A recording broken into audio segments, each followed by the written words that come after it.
السلام علیکم سید سینٹر کے میرے پیارے ساتھیوں، یہ پراسرار اور بھیانک کہانی خاص آپ کے لیے پیش کی جا رہی ہے۔ لائک اور شیئر کیجیے اور ہمارے چینل سید سینٹر کو سبسکرائب کر کے بیل آئیکن کو دبائیے اور نوٹیفیکیشن پر کلک کرنا ہرگز نہ بھولے گا۔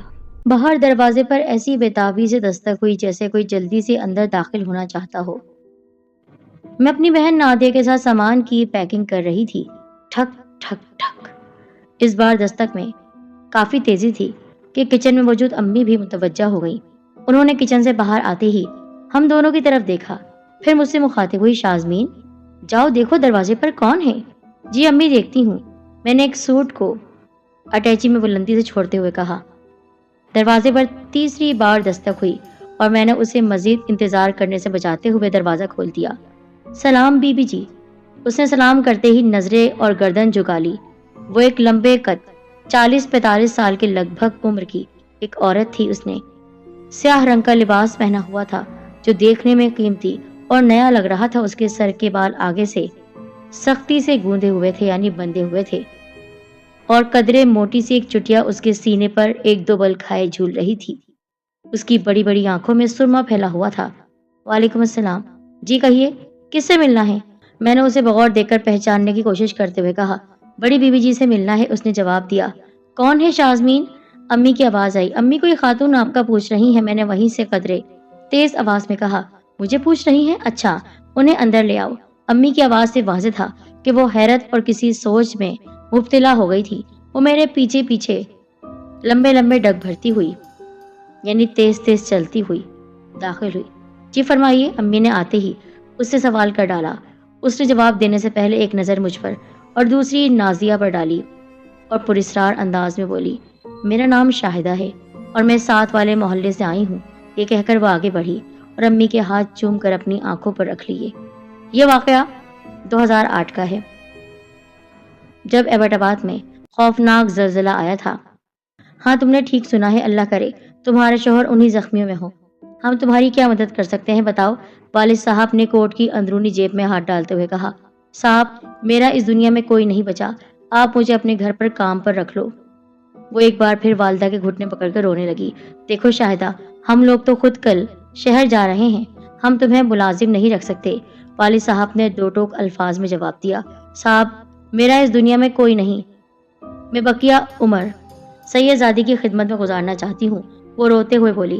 سیدزادی میری والدہ ہیں، اس وجہ سے وہ ان کا اتنا ادب اور احترام کر رہی تھی۔ اچھا تم یہاں بیٹھو، ہم کچھ کرتے ہیں۔ نازیہ، شاہدہ کو کچھ کھانے کو دو، امی یہ کہہ کر اشارے سے ابو کو علیحدہ کمرے میں لے گئی اور کافی دیر ابو سے بات کرنے کے بعد کمرے سے باہر آئیں۔ امی کی رحمدلی نے ابو کی کاروباری سوچ کو شکست دے دی۔ انہوں نے باہر آتے ہی اعلان کیا کہ شاہدہ ہمارے ساتھ شہر جائے گی، اور یوں وہ ہمارے ساتھ شہر کے لیے روانہ ہوئی۔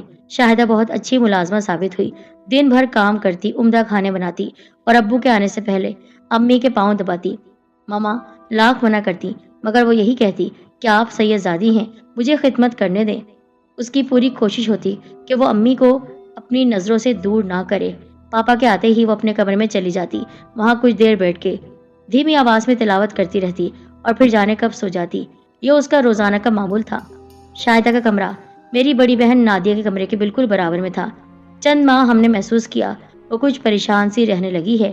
نازیہ نے بتایا کہ کچھ دنوں سے اس کے کمرے سے کچھ عجیب سی آوازیں سنائی دے رہی ہیں، جیسے وہ کسی سے لڑ جھگڑ رہی ہو۔